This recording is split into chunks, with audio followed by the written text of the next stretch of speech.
E aí, galera, preparados para mais um bloco? Questão número 35, vamos lá para baixo. Em relação ao trecho, em minhas lembranças, estes nervosos fotógrafos não apareciam na maioria de suas próprias fotos. A proposição, estes fotógrafos nervosos, em minhas memórias, não surgiam na maior parte de suas próprias fotos. Estabelece uma relação de quê? Aí vem sinônimo lexical apenas, sinônimo estrutural apenas, sinônimo lexical e estrutural, inversão antonímica lexical apenas, inversão lexical estrutural. Vamos entender primeiro o seguinte, antes de qualquer coisa. Qual vai ser o caminho que eu vou traçar? Eu vou primeiro analisar a reescritura. O que acontece? Se vocês perceberem, a frase diz o seguinte: em minhas lembranças, eu vou sublinhar o sujeito. Estes nervosos fotógrafos é o sujeito da oração. Esse nervoso sujeito é quem conjuga o verbo não aparecer, o verbo aparecer, né? Em minhas lembranças, seria o local em que eles apareciam. Em minhas lembranças é um adjunto adverbial que foi deslocado, não à toa ele está isolado por vírgula, certo? Estando anteposto ao sujeito. Ele reescreve assim, ó: estes fotógrafos nervosos, houve somente uma inversão aí, nervoso, fotógrafo nervoso, não houve alteração de sentido. Em minhas memórias, veja que esse termo em minhas lembranças foi deslocado para cá, ó. Certo? Separando o sujeito do predicado. Só houve um deslocamento de um adjunto adverbial. Mas veja que o sujeito continua precedendo o predicado, tá? Vem antes do predicado. Na maioria de suas próprias fotos, ele substitui o apareciam por surgiam, que tem o mesmo valor. Na maioria, aqui ó, vou até trocar aqui a cor para ajudar. Na maior parte de suas próprias fotos mantém. Então veja que houve substituição de termos de mesmo valor, apareciam, ó, na maioria de por na maior parte de, e apareciam por surgiam, tranquilo? E houve somente um deslocamento de um termo. Ou seja, a estrutura do texto permaneceu a mesma, havendo apenas um deslocamento de um adjunto adverbial, né, antes do verbo para depois, antes do sujeito para depois dele, certo? E as palavras que substituíam outras do texto original mantiveram o sentido original do texto. Então a pergunta é: houve uma sinonímia lexical? Sempre que vocês ouvirem falar em léxico, a gente está falando em relação a vocábulo. E sim, houve uma sinonímia lexical, porque apareciam foi substituído por surgiam, mantendo o valor do termo. E na maioria de, por na maior parte de, também é uma expressão, são duas expressões que se equivalem, né, semanticamente, ou seja, os termos lexicais se equivalem à sinonímia lexical. Mas também existe uma sinonímia estrutural, porque a base da informação se mantém, havendo apenas um deslocamento de um termo. Esse termo que já era deslocado no início, também continua deslocado, porque tradicionalmente os adjuntos adverbiais surgem no final da oração do período, e nesse caso ele aí foi deslocado, já estava deslocado no texto original e na proposição, na nova proposta de texto, né, na reescritura do texto, ele se mantinha deslocado, só que num outro local. Então a estrutura em si se manteve a mesma. Então a sinonímia tanto lexical quanto estrutural. A resposta da questão é letra C, beleza? Essa prova, dando continuidade ainda no texto Afogando-se em Self, né, ela é das provas mais complexas que eu já vi da PR4. Não é uma prova, é uma prova, se não me falha a memória, de 2017, tá? Foge um pouquinho dos padrões, tá? Porque ela é muito mais interpretativa do que outras que apareceram recentemente, tá ok? Mas vai que às vezes é o que acontece, de tempos em tempos eu adoro botar provas das bancas que fogem ao seu padrão para mostrar que isso realmente ocorre. Eu me recordo de uma prova, eu sempre preparei muitos meus alunos quando a FCC fazia grandes concursos, Fundação Carlos Chagas. A FCC sempre cobrava os mesmos assuntos, sempre. Eu fiz, sei lá, uma sequência de 3 concursos, preparei uma galera para uma sequência de 3 concursos da FCC e falava, sempre cai questão de verbo, e não tinha erro, caía questão de verbo. Aí eu falei, galera, vai cair também, cai em todas. Cara, teve uma prova que numa sequência veio praticamente sem gramática, a FCC é essencialmente gramatical, veio quase tudo interpretação, se não me falha a memória, foi uma prova do Banco do Brasil, uma loucura, Rian, tudo diferente, cara, isso matou realmente uma galera, porque cabe a nós professores fazermos exatamente isso que o focado faz, baseado nas características da banca e no edital que ela apresenta, mostrar para vocês, né, que estão estudando, aquilo que eles costumam privilegiar como conteúdo. Vocês vão ver daqui a pouco que vão voltar as questões de gramática e vão voltar os mesmos assuntos que nós já vimos. Colocação pronominal, regência e assim vai. Os assuntos gramaticais se repetem, apesar de o edital ser mais amplo, mas as características da prova em si podem mudar, porque apesar de ainda ser uma prova essencialmente gramatical, vocês vão ver nesse exemplo de prova que a gente está pegando aí do texto Afogando-se no Self, que a prova, nesse caso, está muito mais interpretativa do que gramatical, beleza? Vamos seguir? Questão número 35. Inversão antonímica. Não houve qualquer tipo de presença de um deslocamento que gere oposição de sentido lexical, não. Aí está falando inversão lexical, não houve uma inversão, o termo não foi deslocado, isso não gera inversão. Isso é um deslocamento de um termo que já estava deslocado, não houve qualquer tipo de inversão. Inversão tradicionalmente é o sujeito sendo deslocado para depois de algum elemento do predicado, então não é o caso aí, tá ok? Vamos para a questão número 36. A questão de 36 é outra questão interpretativa e ela é complexa, hein? É complexa. Dá uma olhadinha aí na questão 36. No trecho, quando era mais novo, sempre me questionei sobre o momento em que aquelas pessoas que fotografavam tudo em um passeio, a palavra novo poderia ser ter como antônimo idoso, tá aqui, ó. Quando eu era mais novo, e está dizendo que como antônimo, quando eu era mais idoso, é estranho, né? Você deve estar contando, mas a palavra, ele está falando em relação à palavra novo. Quanto à produção de relações de antonímia, pode-se afirmar que produção de relações de antonímia. Deixa eu falar uma coisa muito séria para vocês antes até de continuar. Existe uma figura de linguagem famosa chamada antítese. E eu vejo que, para vocês entenderem, aí vocês vão chegar onde eu quero. A antítese, ela é uma figura de linguagem que apresenta palavras de sentidos opostos. Veja que não foi palavras antônimas. Palavras de sentidos que se opõem. Eu estou falando isso porque quando eu dou aula de figura de linguagem, o exemplo que eu dou de antítese é de uma música famosa do Lulu Santos, antiga. Eu não vou me recordar o título da música, mas dizia assim, não existiria som se não houvesse o silêncio. Não haveria luz se não fosse a escuridão. Pensa só, contrário de som, silêncio. Contrário de escuridão. Imediatamente você vai falar o quê? Claridade, mas no texto ele usou luz. A palavra luz, claro que aí, dentro da questão rítmica, ficou muito mais interessante se ele puser não existiria som se não houvesse o silêncio, não haveria claridade, não ia ficar legal a música, não haveria luz se não.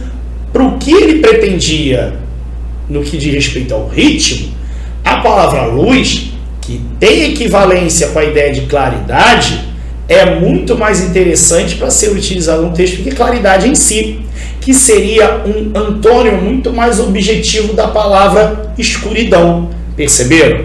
Então, quando ele fala enquanto a produção de relações de antonímia, pode-se afirmar que, olha a letra A, o contexto é uma referência artificial e fixa que auxilia na busca de uma significação absoluta. Artificial e fixa, esse artificial e fixa que auxilia na busca de significação absoluta, e essa questão também do absoluta, eu não vejo como artificial e fixa, pelo contrário, ela é muito maleável, ela tem várias possibilidades, né? E essa significação absoluta, para mim, é o sentido de única. Não existe uma significação absoluta. As palavras podem variar de acordo com o contexto. Está aí o conceito de polissemia. Cuidado, que muita gente confunde polissemia com um conceito. Vocês já ouviram falar em palavras homônimas? Os homônimos são palavras homo igual, nimo de nome. São nomes iguais em alguns aspectos. Vamos anotar aqui. Existem os homônimos.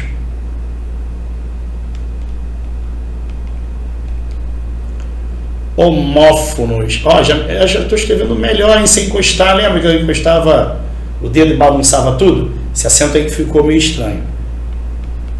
Homógrafos. Acho que agora eu peguei a manha de escrever assim. Tem que parar de botar o acento com ódio, né? Tem que ser com carinho. E os homônimos perfeitos. Vamos lá. Homônimos homófonos. Fono. Mesmo são. Seção, seção, seção. Seção com C2S, seção com S cedilha, seção com S, 2S. Palavras que são escritas de maneira diferente, mas têm o mesmo som, homófonos. São iguais no som. Os homógrafos, mesma grafia, por exemplo, se eu pegar essa palavra aqui, ó, vou escrever, ó. Lê para mim. Eu acho que muita gente vai ler colher, mas lembra que existe o verbo colher?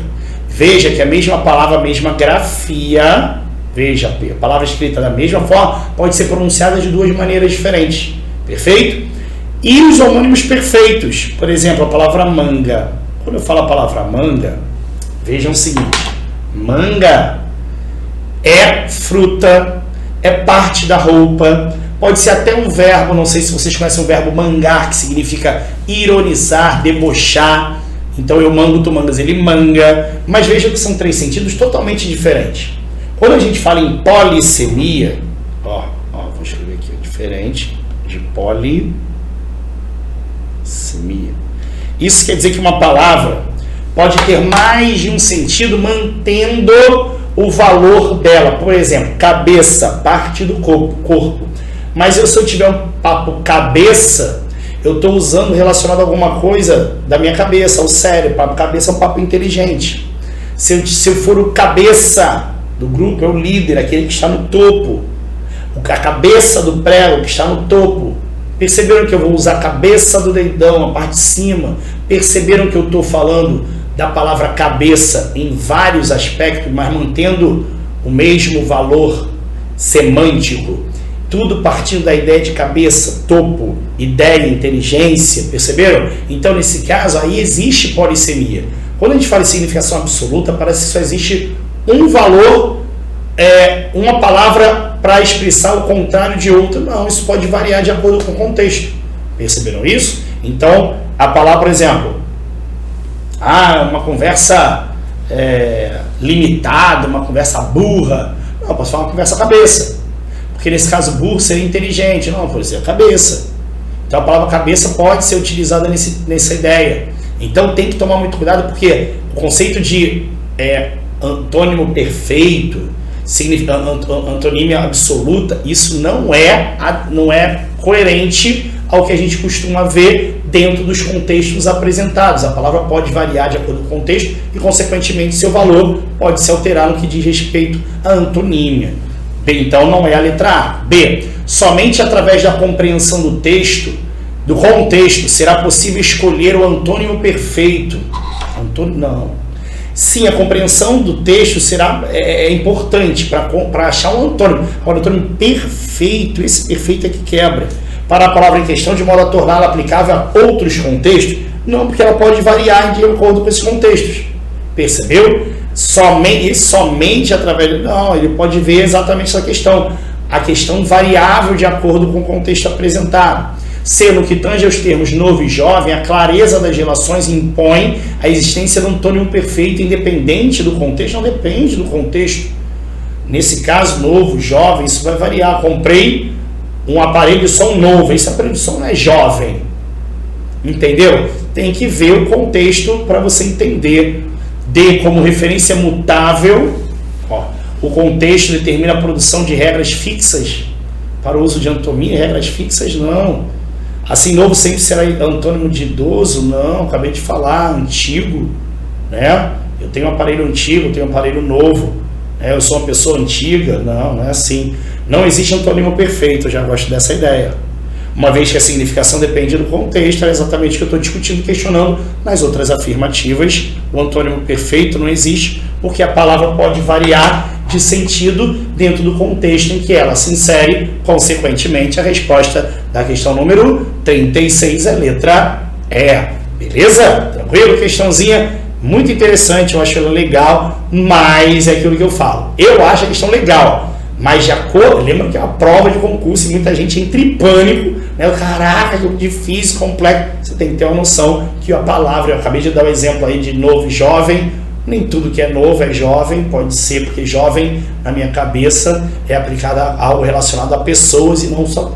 E novo pode ser relacionado a coisa, né? Foi o que eu falei de televisão nova, na televisão jovem. A televisão foi comprada recentemente, produzida recentemente.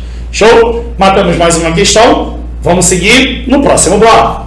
Vamos que vamos. E aí, galera, mais um bloco de questões. Vamos para a questão número 37. Vou lá para baixo para você poder ler a questão comigo. A partir do momento em que se tem um aparelho, quanto à correção gramatical, é correto afirmar que no trecho citado há o emprego A. Correto da próclise, pois o pronome que atrai o ser. Correto da ênclise, pois o pronome que atrai o ser.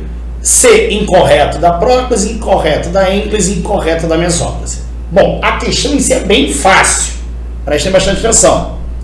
Em que C tem? Eu tenho o C. Opa. Ih, saiu torto. Calma aí. Deixa eu... cadê minha caneta? O C precedendo o verbo ter. Isso é um caso de quê? Próclise. Já tem próclise. Então, não pode ser a B que diz que é caso de ênclise, não pode ser a D que diz que é caso de ênclise, não pode ser a E que diz que é caso de mesóclise. Lembrando, próclise precede o verbo, como está no texto, no trecho do enunciado. Ênclise vem depois do verbo, na verdade, próclise antes do verbo, ênclise depois do verbo e mesóclise dentro do verbo. O detalhe é saber se está correto ou incorreto. Diz que é correto, pois o pronome que atrai o C, e C diz que o incorreto da própria, pois o pronome C deve situar-se após o que. Bom, nesse caso, galera, a resposta correta é a letra A. Por quê? Nesse caso, esse quezinho aí é um pronome relativo a partir do momento em que se tem um aparelho. Esse que, deixa eu mudar a cor aqui para não haver confusão da explicação. Esse que é um pronome relativo e todo pronome relativo ele se refere a um termo anterior em que se tem um aparelho. Esse que é o pronome relativo que faz referência ao termo momento. Porque eu estou dizendo que tem-se um aparelho no momento. Tem-se um aparelho no momento. Esse que ele faz referência ao momento. A partir do momento, não é qualquer momento, é o momento em que se tem um aparelho. Perceberam isso? Esse que, famoso pronome relativo. E a regra diz que pronomes, pronomes relativos, demonstrativos e indefinidos, esses três pronomes, eles são atrativos de próclise, caso de próclise obrigatória. Vocês devem recordar, numa questão anterior, que eu falei os 6 casos de próclise obrigatória, elementos atrativos de próclise: termos negativos, advérbio, pronomes relativos, demonstrativos indefinidos, conjunções subordinativas, frases optativas, exclamativas, interrogativas e gerúndio precedido da preposição em. Então, são todos casos de próclise obrigatória. Então, a resposta da questão 37 bem tranquila de ser resolvida, letra A. Vamos para a questão 38, que diz o seguinte: a regência verbal apresenta-se de modo inteiramente correto na sentença. Deixa eu mudar para a nossa corzinha vermelha para dar mais destaque. O pensamento de Cartier-Bresson agradou o jornalista. Parou aqui. Agradar tem duas possibilidades de sentido. Estamos falando de regência verbal, ou seja, está analisando o complemento de verbos. Então a gente tem que caçar todos os verbos e analisar se os seus complementos pedem uma preposição. Só que no caso dos verbos, alguns verbos podem ter mais de um sentido, e ao mudarem de sentido, mudam de regência. O verbo agradar, ele, para ser transitivo direto, ou seja, sem preposição, como está na letra A, o verbo agradar, ele tem que ter sentido de acariciar. O pai agradou o filho machucado. Se o filho está machucado e o pai está agradando, ele está fazendo carinho no filho que está machucado. Percebeu? Agora, a proposta não agradou aos funcionários. Agradar no sentido de satisfazer. Satisfazer é transitivo indireto o verbo agradar, que é o caso aqui. Agradar no sentido de satisfazer, ele é transitivo indireto. Cadê? Indireto, não está saindo. Então não agradou o jornalista, agradou ao jornalista.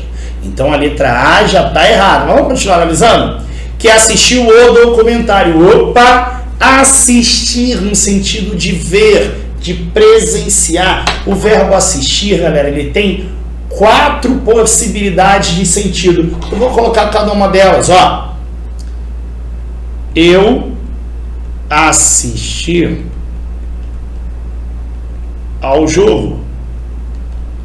No caso, assistir de presenciar, sentido de ver, não é isso? Aí ele é transitivo indireto. O verbo assistir também pode ser no sentido de dar assistência. O médico assistiu. E aí tem um detalhe. Como o verbo assistir no sentido de ver é transitivo indireto, eu já vi muita gente dizer que o assistir no sentido da assistência é somente transitivo direto. Não, as duas formas são aceitas. Assistiu ou assistiu ao paciente, sem problema nenhum. Qualquer uma das duas formas. Claro que as pessoas preferem utilizar sem a preposição para evitar um tipo de ambiguidade, porque muita gente pode falar que o médico assistiu ao paciente, parece que ele ficou assim, tadinho, vai morrer, só olhando para o paciente. Não é bem assim que acontece. Claro que pelo ser um médico e um paciente, a gente entende que ele está dando assistência, está ajudando o paciente. Se eu falo que este direito não assiste a mim, quer dizer que não cabe a mim, não compete a mim. Então, nesse caso, o verbo assistir tem um terceiro sentido. O primeiro sentido de ver, de presenciar. O segundo, o sentido de dar assistência. E o assistir no sentido de caber, de competir a pessoa, de caber a ela, ser direito dela. Então, também é transitivo indireto. E o último caso, eu assisto nomeia. O verbo assistir também tem sentido de morar. Você sabe que quem mora, mora. Então, quem assiste, assiste. O verbo assistir é intransitivo quando tiver o sentido de morar. Isso quer dizer que nomeia seria um adjunto adverbial de lugar. Então, veja que o verbo assistir, no sentido que está no texto, que é assistir ao documentário, porque está no sentido de ver, ele é transitivo indireto também, deveria ser ao documentário. Sobre o fotógrafo que preferia mais retratos de cena espontânea. Gente, aí tá, a letra A tá caótica, hein? Horrível. Por quê? O verbo preferir no sentido... Você tem sentido de sentido? Preferir quer dizer gostar mais. E é exatamente aí que mora o problema. Porque se o verbo preferir quer dizer gostar mais, eu não posso preferir mais. Entender isso? Primeira coisa, muita gente diz que prefere alguma coisa do que outra. Como preferir é gostar mais, você gosta mais de uma coisa do que. Aí que surge do que, não. Quem prefere alguma coisa a outra. Então eu não prefiro chocolate do que morango. Eu prefiro chocolate a morango. Entenderam isso? O verbo preferir ele é bitransitivo. E a preposição do objeto indireto é a preposição a. Então você não pode, primeiro, preferir alguma coisa do que outra. É a outra e outra. Se eu preferir quer dizer gostar mais, eu não posso preferir mais é redundância. Então veja que aqui o mais é um problema e o do que também. Deveria ser preferir retratos de cenas espontâneas a fotos artificiais. A letra A é, eu nem gosto, mas já posso afirmar que é a pior redação do texto aí, porque tem todas as regências verbais são lá. Ó, só para você entender. Eu tenho aqui, o verbo agradar, o verbo assistir e o verbo preferir. Ou seja, eu tenho 3 verbos no texto. E desses 3, os três da letra A estão com a regência verbal errada. B. O pensamento de Cartier-Bresson agradou ao jornalista que assistiu ao documentário, também está errada. Sobre o fotógrafo que preferia retrato de cenas espontâneas do que, aqui só tirou mais, né? Só tirou mais daqui, mas continua também errado, tá ok? Também está errado, porque nesse caso a única diferença da B para A, porque a B ficou menos pior, porque a A estava triste porque preferiu mais um do que do outro, horrível. C. O pensamento de Cartier-Bresson agradou ao jornalista, finalmente um acerto, que assistiu ao documentário, bonito também, sobre o fotógrafo preferir retratos de cenas espontâneas. Opa! Temos um campeão. Temos uma resposta correta, letra C. Toda a regência correta da letra C. Só para confirmar, D. O pensamento de Cartier-Bresson agradou ao jornalista, tranquilo, que assistiu ao documentário, tranquilo, sobre o fotógrafo preferir mais. Aí quebrou. Acabou mais do que tá aí, ó. Errado. O pensamento de Cartier-Bresson agradou. Já errou aqui.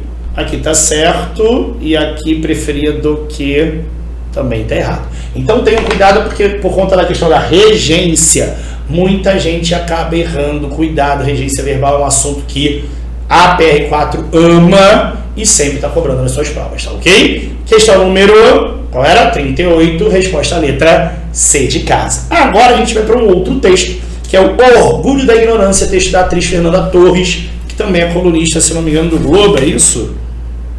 Ela escreveu para Veja, a revista Veja, beleza?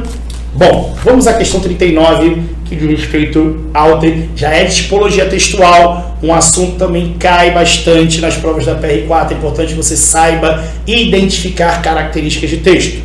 Narração, dissertação, argumentação, injunção, narração, descrição, narração, argumentação. Lembrando que eu posso se caracterizar, quando eu falo que um texto é narrativo, é porque eu tenho uma sequência de acontecimentos, certo? Quando eu falo que eu tenho um texto descritivo, é um texto que caracteriza pessoas, lugares, ou seja, descreve tudo aquilo que está ao entorno das personagens, além das próprias personagens. Texto dissertativo tem de 2 tipos: o argumentativo, em que o autor ele se posiciona acerca de um assunto defendendo o seu posicionamento, e a dissertação expositiva, em que o autor simplesmente fala de um determinado assunto sem se posicionar somente acerca do tema. E o texto injuntivo, que está ali na letra C, é um texto que tem como objetivo a orientação. Lembra que eu falei sobre bula de remédio, sobre manual de instrução? Pois é. Só que aí vocês estão vendo que alguns tipos estão de forma composta, né? Dissertação, argumentação é tradicional. Dissertar é falar sobre, argumentar é falar sobre se posicionando. Narração, descrição é você narrar determinados fatos já pontuando características acerca daquilo que o cerca, ou seja, você já vai em cima dos fatos caracterizando determinados aspectos. E a narração, a argumentação, em que o texto conta determinados fatos e o autor se posiciona acerca daqueles fatos de maneira crítica. Olha o trecho. Entrei no carro da produção e notei, já vi de cara que é narração, então já estou eliminando letra B e letra C. Por que narração? Veja que já tem um narrador, que é a própria Fernanda Torres. E fatos, entrei no carro da produção e notei que a trava do cinto de segurança estava presa debaixo do assento. O trajeto era curto, veja que eu já falei sobre a trava do cinto de segurança onde ela estava, sobre o trajeto que era curto, eu já estou caracterizando aspectos do texto. Minha companheira de cena já estava acomodada no banco de trás e eu achei por bem não criar problema. Veja que existem caracterizações do trajeto ser curto, da companheira estar acomodada, então nesse caso eu tenho descrição não somente de ambientes, como também de quê?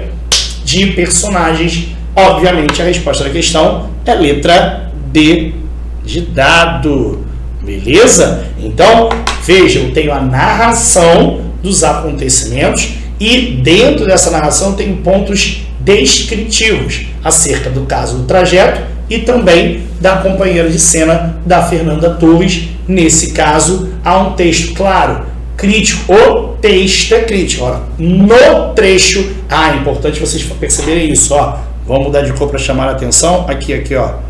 No trecho. É claro que no texto há toda uma crítica sobre o comportamento de determinadas pessoas acerca do uso do cinto de segurança e da questão de obediência a determinadas normas, determinadas leis. No texto há, claro, uma questão argumentativa, mas no trecho apresentado no enunciado da questão 39, há predominância de uma narração com aspectos descritivos. Legal? Rian, eu marquei letra E. Entendo, porque você pensou no texto como um todo. Eu até poderia dizer que o texto é narrativo argumentativo. Na verdade, o texto é uma crônica. É um texto narrativo em que a pessoa se aproveita para falar sobre determinado assunto do cotidiano. Então, consequentemente, é uma narração com aspecto argumentativo, mas no trecho apresentado há predominantemente uma narração com trecho descritivo, beleza? Então tenham cuidado, vocês têm que analisar primeiro o enunciado que está sendo pedido e, consequentemente, analisar o trecho, se não o texto todo. A PR4 varia, ou um determinado trecho que ela expõe, às vezes ela até destaca em negrito no próprio, o texto destacado, o trecho destacado no texto é predominantemente. Aí vem descritivo, narrativo. A PR4 faz isso muitas vezes. Destaca o trecho no próprio texto e pergunta sobre o texto. Ou ela joga no próprio enunciado, como está fazendo nessa questão. Ou, uma terceira opção, é perguntar sobre o texto como um todo. É predominantemente o quê?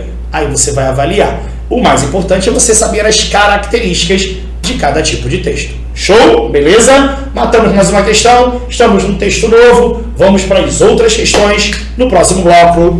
Vamos que vamos. E aí, galera, mais uma questão. Vamos lá para o outro bloco. Questão 40, lá para baixo. Assinar a alternativa em que é uma contra-argumentação. Isso é legal porque eu sempre falo para os meus alunos o seguinte. Se a gente está falando de tipologia textual, a gente também está falando de estratégias argumentativas, porque o texto argumentativo, dissertativo argumentativo, faz parte de tipologia textual. Observar determinadas características desse texto pode ser cobrado na sua prova e está aí o exemplo de contra-argumentação. Quando dou aula de redação, dou aula muito de redação em colégios também, eu falo para os meus alunos que uma das estratégias interessantes no texto argumentativo é a contra-argumentação. E por isso que eu falo que muitas vezes não adianta só você ler, obter fontes de informação que vão ao encontro daquilo que você pensa. Ler opiniões contrárias também é fundamental, até para você desenvolver de que forma você pode contrariar essas ideias. Então sempre é bom você ampliar o seu tipo de leitura. Eu lembro que um amigo meu me criticou por ler uma determinada revista. Ele falou assim, nossa, você lê essa revista? Que horror! Eu falei, cara, quer que eu leia o quê? Aí ele falou todas as revistas que ele lia. Eu falei, cara, mas isso eu já leio também, porque isso vai ao encontro do que eu penso. O que você está pedindo é para eu não ler aquilo que aqueles que pensam diferente de mim escrevem. Isso é fundamental fazer. Entender exatamente aquilo que vai de encontro ao que eu penso. Quando eu falo isso, eu estou falando da contra-argumentação, ou seja, contra-argumentação é aquilo que vai de encontro a uma argumentação contrária. Então, vamos lá. Assinar a alternativa que é uma contra-argumentação. Entrei no carro da produção e notei que a trava do cinto de segurança estava presa debaixo do assento. Nesse caso aí, não há qualquer tipo de contra-argumentação, porque, na verdade, Ela, a Fernanda Torres, está dizendo exatamente aquilo que ela está fazendo e percebendo durante os acontecimentos apresentados no texto. B. Ele respondeu que o amigo havia morrido queimado porque não tinha conseguido se soltar e desde então nunca mais usou o cinto. Nesse caso, deixa eu ir lá no texto, porque quando você lê a letra B parece uma contra-argumentação, mas não é, porque para haver contra-argumentação tem que haver argumentação. E veja, cadê? Estou perdido aqui, achei o texto. Ela pede ao motorista, no entanto, que não volta a liberasse o cinto. O que me parecia um pedido honesto, que foi mal recebido pelo condutor. Ele respondeu que o amigo havia morrido queimado, ou seja, não é uma contra-argumentação, porque não houve argumentação. Entendeu? Quando ele fala, ele respondeu que o amigo havia morrido queimado, ele está explicando por que não usa mais o cinto. E aí segue. Ele respondeu isso. Calei-me, era uma razão nobre. Mas a camareira, sentada no banco da frente já afivelada, argumentou que o filho havia saído vivo de uma capotagem porque estava preso ao assento. Essa foi a argumentação da camareira ao que disse o motorista. Então veja que aí o próprio texto já menciona que o que a camareira diz é a argumentação. Aí vem imediatamente depois: a descrença do homem só fez aumentar. Ele sorriu desdenhoso, disse que nós éramos muito pessimistas e ensinou que na vida é preciso pensar positivo. Não ultrapassa a velocidade, dirige com cuidado e não há nada. Veja que isso já foi a resposta dele ao que disse a camareira, contra-argumentando ao que disse a camareira. Veja que é exatamente o que está sendo apresentado na letra C. Olha a letra C, não ultrapassa a velocidade, dirige com cuidado, não é exatamente a fala do motorista imediatamente após aquilo que o próprio texto diz que é a argumentação da camareira. Olha, se ele se opõe ao que a camareira disse, ele está contra-argumentando. A resposta da questão é letra C. Beleza? Estou com a cor azul, né? Esqueci de trocar do outro slide para cá. Não é problema nenhum, que dá para enxergar bonitinho aí, não dá? Beleza, estou com o vermelho de novo. Cumprimos o curto percurso em silêncio. Não, isso não é argumentação, é simplesmente narração. Constrangidos com as convicções de cada um, descemos do carro, vivos, aliviados. Quando eu era pequeno, meu pai guiava uma Kombi, também a narração. Então, realmente, a contra-argumentação é a letra C, em que há um posicionamento do motorista contrário àquele apresentado pela camareira no parágrafo anterior. Beleza? Então, a resposta número 40 é a letra C. Fiquem ligados no conceito de contra-argumentação. 41. O emprego das aspas no quarto parágrafo. O texto indica. No quarto parágrafo, 1, 2, 3, 4. É exatamente o trecho que está aqui. Não ultrapassa a velocidade, dirige com cuidado e não há nada no mundo que me faça usar. É o trecho que está na letra C da questão anterior, que é exatamente a fala de quem? Do motorista, contra-argumentando ao que a camareira disse. É interessante a gente perceber o seguinte, que no trecho dito pela camareira, isso é interessante. Aliás, no terceiro parágrafo quase que inteiro, eu tenho o seguinte, vamos lá, antes mesmo deixa eu parar para falar o seguinte. Olha o que está sendo questionado, cobrado nessa questão. O emprego das aspas para parágrafo, o texto indica um discurso direto, um discurso indireto livre, um discurso indireto, um exemplo, uma explicação. A gente está falando sobre tipos de discurso. Lembra que eu acabei de falar que tipologia textual é conteúdo de quase todas as provas da PR4 e hoje a maioria dos concursos, provas de língua portuguesa. E aí eu falei que vocês têm que ficar atentos às características do texto. Quando eu falei em contra-argumentação, eu estava falando em característica e estratégia de texto argumentativo. Quando eu falo em tipo de discurso, eu estou falando sobre texto narrativo, porque aí diz respeito ao narrador ou às personagens. Perceberam isso? Então vamos lá. Não é um exemplo, é a fala de uma personagem, especificamente do narrador ou do motorista. Não é uma explicação, ele está argumentando, lembra disso? Então a gente está analisando o tipo de discurso. É o discurso a partir do momento em que eu reproduzo fielmente a fala da personagem, você tem duas possibilidades de fazer isso. Na verdade, três. Uma, apresentando a fala por meio de um travessão. Duas, entre aspas, ou mesclando a fala do narrador com a do personagem numa só. O que acontece? Primeiro, na verdade 4, né? 4. Faltou uma. Discurso direto é a fala fiel apresentada de maneira direta da personagem. Discurso direto é como se você estivesse presenciando a personagem falando exatamente como está no trecho destacado. Não ultrapassa a velocidade. Quem falou isso? Foi o narrador? Não. Foi a personagem, o motorista.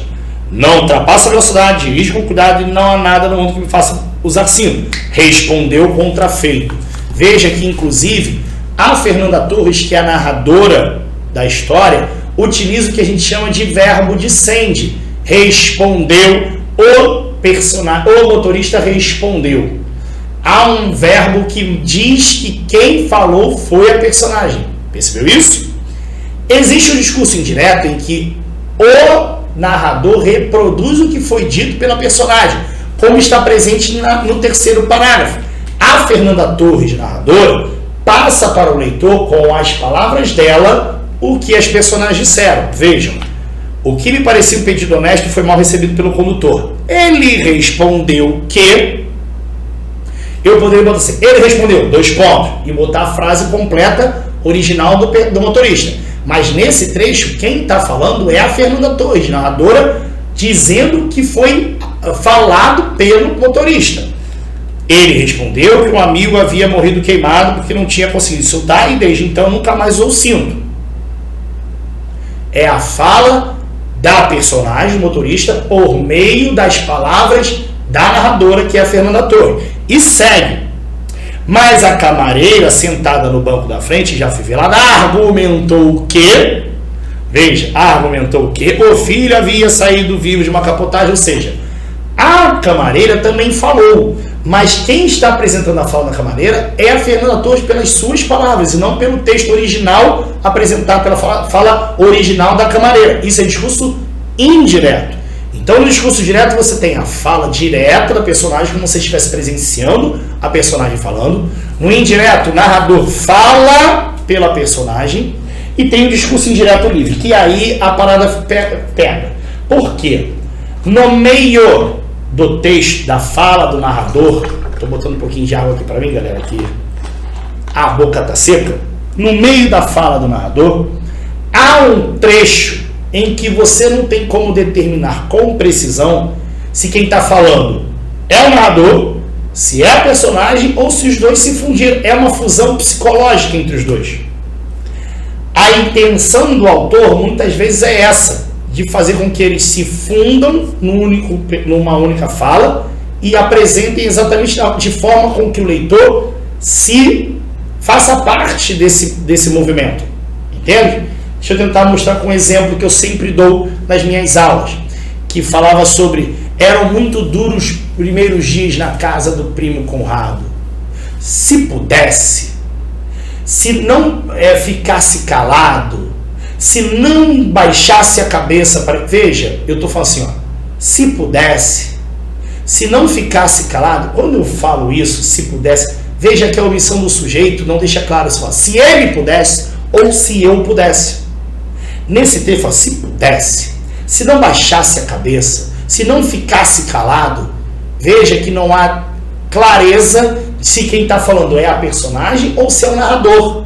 Então é como se ele estivesse fundido num só. Isso é o discurso indireto livre que está presente na letra B. Galera, é claro que a resposta é a letra A, discurso direto, porque dá para perceber claramente que quem está falando é o narrador, até pela presença das aspas, marcando a fala direta do narrador. Resposta da questão 41 é letra A, beleza? Espero que tenha ficado claro para vocês os tipos de discurso. A letra B eu dei mole de não ter colocado aqui para vocês, né? Mas eu acho que ficou claro, porque nesse caso do discurso indireto livre, não dá para determinar com precisão se é o narrador ou a personagem, ou se são ambos falando simultaneamente no texto. Então, nesse caso, é o discurso indireto livre, ok?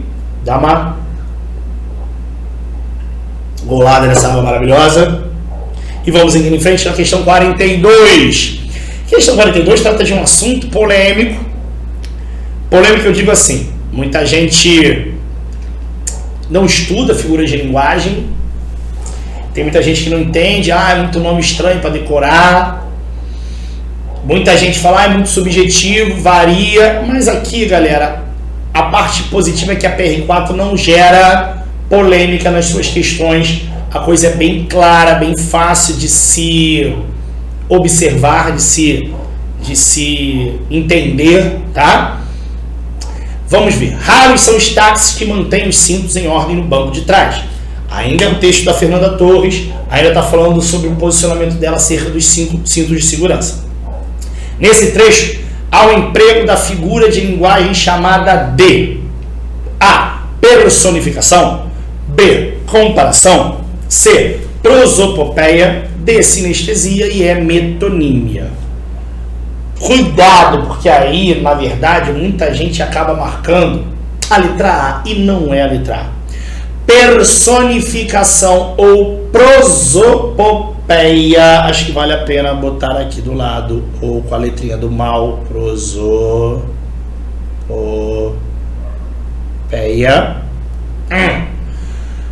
É a figura de linguagem que você atribui a características a seres inanimados, uma característica humana, atribui a característica humana a seres inanimados. Rian, quando eu falo que os táxis que mantêm os cintos em ordem no banco, eu estou falando que os táxis é como se fossem pessoas. Pois é. Só que aí é claro que você compreende, porque quando você entende que quando ela fala, são raros os táxis que mantêm os cintos, ela está falando de quem? Dos taxistas. Há uma associação imediata entre as ideias. Porque não são os táxis que não mantêm os cintos em ordem, são os taxistas.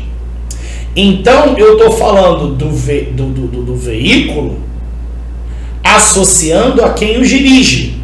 Percebeu? Vocês vão entender bem claramente o seguinte. Ontem eu comi 2 pratos no jantar. Eu imagino que comer prato machuque.